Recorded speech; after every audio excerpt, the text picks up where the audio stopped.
श्रोते हो, एक सुंदर अशी कथा घेऊन आलोय, दुःखाचे समज. अमित एका लहान गावात राहणारा एक साधा तरुण होता. त्याचे वडील एका कारखान्यात काम करत होते, पण एका अनपेक्षित अपघातात त्यांचा मृत्यू झाला.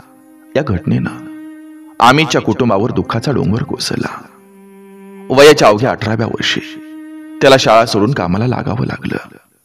त्याच्या आईची तब्येत नाजूक होती आणि लहान भावंडांना सांभाळण्याची जबाबदारीही त्याच्यावरच होती.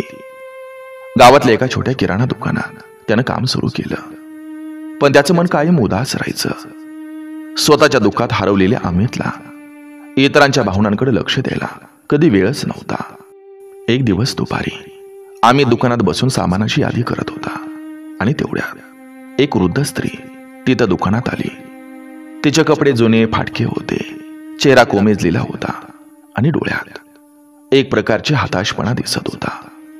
ती हळूच म्हणाली, बेटा, मला थोडं जेवण मिळेल का? माझ्याकडं पैसे नाही, पण मला लय भूक लागली. अमितनं तिच्याकडे एक नजर टाकली. त्याच्या चेहऱ्यावर कोणताही भाव नव्हता. तो थंडपणे म्हणाला, इथं फुकट काही मिळत नाही, जा इथून. वृद्ध स्त्री काहीच न बोलता खाली मान घालून ती निघून गेली. अमितला तिच्या जाण्यानं काही फरक पडला नाही. त्याच्या स्वतःच्या दुःखानं त्याला आंधळं बनवलं होतं. त्या रात्री घरी परतल्यावर अमितला त्याच्या आईनं हळूच विचारलं, अमित, अरे आज तू उदास का दिसतोय रे? त्याच्या लहान बहिणीनंही भुकेनं कुरकुरत म्हटलं, भाऊ, मला खायला काहीतरी देणार आहे. अमितनं त्यांना जेवण वाढलं, पण त्याच्या मनात त्या वृद्ध स्त्रीची आठवण आली. तो विचारात पडला. तीही कोणाच्या तरी मदतीची वाट पाहत असेल, जशी माझी आई, माझी भावंड माझ्या वडिलांनंतर माझी वाट पाहत होती. त्याला त्याच्या दुःखाची तीव्रता आठवली. एकटेपणा, जबाबदारीचा बोज आणि आधार गमावण्याची वेदना. आणि मग त्याला जाणवलं की दुसऱ्याचं दुःख समजायचं असेल तर स्वतःच्या दुःखातून त्या भावनेला ओळखावं लागतं. दुसऱ्या दिवशी सकाळी अमित दुकानात गेला आणि त्या वृद्ध स्त्रीला शोधायचं ठरवलं. काही वेळ शोधल्यानंतर तो तिला गावाच्या एका शांत रस्त्याच्या कडेला बसलेली त्याला दिसली. तिच्या हातामध्ये एक फाटकी पिशवी होती आणि ती रिकाम्या नजरेनं समोर पाहत होती. अमित तिच्याजवळ गेला आणि त्याच्या खिशातून त्यानं जेवणाचा एक डबा काढला.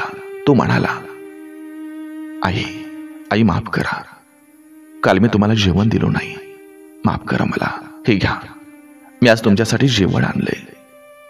त्या वृद्ध स्त्रीनं आश्चर्यानं त्याच्याकडे पाहिलं. तिचं डोळं पाणावलं. ती म्हणाली, लेकरा, तू खूप चांगला आहेस रे, चांगला आहेस.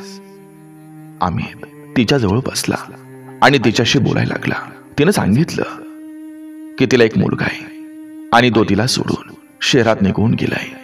आता ती एकटीच आहे. अमितला तिच्या शब्दातून स्वतःचा एकटेपणा ऐकू आला. त्याला समजलं की दुःख हे वेगवेगळ्या रूपात येत असलं तरी त्याची भावना सारखीच असते. त्या भेटीनंतर अमितच्या मनात बदल घडला. त्यानं ठरवलं की आपल्या दुःखाचा उपयोग तो दुसऱ्यांना समजून घेण्यासाठी करेल. त्यानं दुकानात एक छोटी पेटी ठेवली आणि दररोज थोडं अन्न बाजूला काढून गरजूंना द्यायला सुरुवात केली. हळूहळू गावात त्याची ओळख दयाळू अमित अशी झाली. एका संध्याकाळी ती वृद्ध स्त्री पुन्हा दुकानात आली आणि हसत म्हणाली, लेकरा, अमित, अरे तुझ्यामुळं मला पुन्हा जगण्याची उमेद मिळाली बघ. खरंच रे, मला पुन्हा जगण्याची उमेद मिळाली.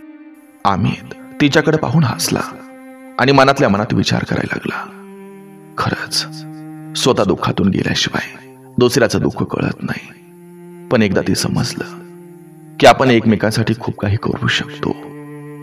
श्रोते हो, अमितच्या या कथेतून आपल्याला एक महत्वाचा संदेश मिळतोय. दुःख हे एक अशी भावना आहे जी आपल्याला एकमेकांशी जोडते. स्वतःच्या वेदनांमधून बाहेर पडून दुसऱ्याच्या दुःखाला समजून घेतलं तरच आपण समाजात सकारात्मक बदल घडवू शकतो. दुःखातून मिळालेली शिकवण हीच खरी माणुसकीची सुरुवात असते. खरी माणुसकीची सुरुवात असते.